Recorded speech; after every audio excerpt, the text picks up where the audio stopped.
Hey friends! I wanted to try something different this week. A little experimentation, if you will. I wanted to see what I could create if I kept things simple. And by simple, I mean not leaving my house, not having my whole body in frame, and not having to worry about creating a set or making any props. So instead, I'm just using some very simple props that I have lying around my house, and I'm going to create a mini series of 3 images where I replace my head with these props. I'm also going to show you how I shoot and edit them. If you're familiar with Photoshop and have your own camera too, then I challenge you to create your own versions of these images. Let's make some magic.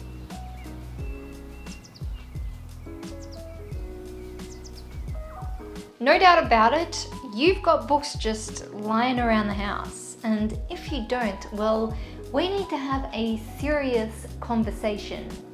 I adore books, and I have used them often in my art. For this image, the only prop you'll need is a pile of books. I'm using this plain wall behind me as my backdrop. I'm pretty sure your house has an empty wall, right? Excellent, use it. You can use any books you have lying around the house. I'm just using these Reader's Digest ones that I purchased from my local thrift store many moons ago. I have covered them all in red laminate because I do want to be able to change the color in Photoshop, but this is not a necessity and you do not have to do this depending on how you want to color your images. Hi! Hello. As you can see, I've already changed into my outfit, obviously. If you have long hair like me, I recommend putting it back in a bun and pinning back any little wispy bits so that they don't get in the way when you're trying to remove your head in Photoshop. I've got my camera facing the wall. I'm using the Canon EOS R5 mirrorless camera with a Canon 35mm 2.8 macro lens, I believe it is. And I'm also using the Canon app from my phone. You can see it right there. And it's very handy when taking self-portraits and you're standing in front of the camera. You can control the camera from where you're standing. Okay, so to get the image of myself, I basically took a bunch of shots where I was turned just slightly towards the window light. For consistency in this little series, I'm going to stand in a similar position for all of them. After I got a photo I was happy with, it was time to photograph the books. I took photos at different angles. You can see me moving the camera up and down, and you can also see me moving the books around. It's good to do this so when you go to decompose it in Photoshop, you can find one with the same perspective as the photo of yourself.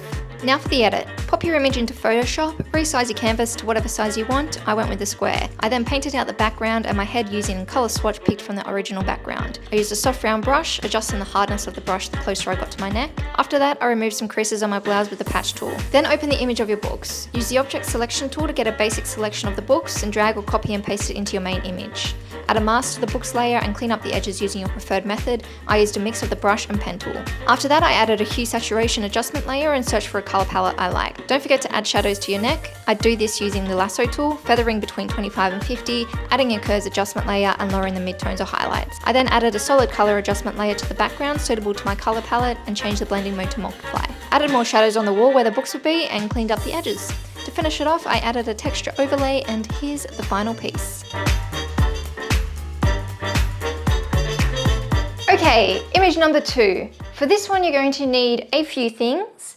First of all, you're going to need a fishbowl. I have added some water and a little bit of blue dye to give it that dark ocean vibe. As well as a fishbowl, you will also need an origami boat. So let's shoot this bad boy. Just as I did in the first shoot, I angle my body slightly towards the window light and take a whole bunch of photos until I find one I like. As I'm holding the origami boat in one hand, I move my arm slightly around so I have options. The fishbowl was a little more difficult to photograph because there was so much reflection from the window and glass door. Closing the blinds helped a little, but I maneuvered my way around and figured I'd use bits and pieces of the bowls to composite them together in Photoshop. And now the edit. Same process as the first. Adjust your canvas size if you wish and paint out the background using a soft round brush, sampling colours from the original background. Object select that fishbowl and drag and drop her into the main image. I ended up using 2 images for the fishbowl, one for the bottom half and one for the top. I looked for images that had the least amount of reflection. I then cleaned up the edges and I used a soft round brush at varying opacities to paint out the reflections. I actually can't believe how well this worked. Add shadows to your neck and clean up any edges. I used a selective colour adjustment layer to alter the overall colour of my image and masked it out off my skin. Then a hue saturation layer to change the colour of the boats. Add a texture overlay and the image is done. Alright, it is now time for the third and final shot of today's video. For this particular image, all you are going to need is a red and green apple. I'm still tossing up which one I'm going to put on my head and which one I'm going to hold in my hand, but I will decide as I go to shoot. Let's get this thing shot. And what do you know, folks, just like the first two, I'm angling myself towards the light. We're keeping it simple, just keeping it simple. I ended up taking photos of me holding both the red and the green apple because, you know, keeping my options open. And then I photographed both the apples in full, took a bite of that sweet, sweet nectar, nom nom nom nom nom nom nom nom nom nom nom, and then photographed them like so. Lo and behold, it's time for the final edit. Same process, resize canvas, paint out the background, doing your best to match with the original background colours. Grab that delicious apple and drag and drop her in. She's a little rough around the edges, so give her a little clean up. Now bring on the hue saturation layer and let's get to adjusting those colours. I decided I wanted a green background, so that meant I needed a red apple for contrast, but there was no way I was redoing all that cleanup on a picture of the red apple, so just change the colour. Remember, we're keeping it simple. Add your shadows and bring in that green backdrop using your preferred method. I went with a solid colour on this one. Don't forget to clean up those edges. I decided I needed to be holding a larger apple, so enter another one. Made it look all pretty, then finished it off with a texture overlay, and here's the final piece.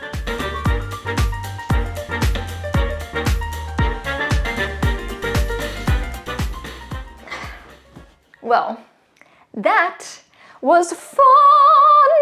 It was so nice to create something totally different to my style in a totally different color palette. If you decide to give it a go and do your own prop head images, then let me know. Tag me, send them my way. I would love to see your version. I'm gonna go crazy and get these 3 printed, and if I like them, then they will be available for purchase in my print shop over the next couple of weeks. If you'd like to be kept updated on their release, you can subscribe to my newsletter. I'll leave a link down in the description box. Have the most wonderful week ahead, my art-loving friends.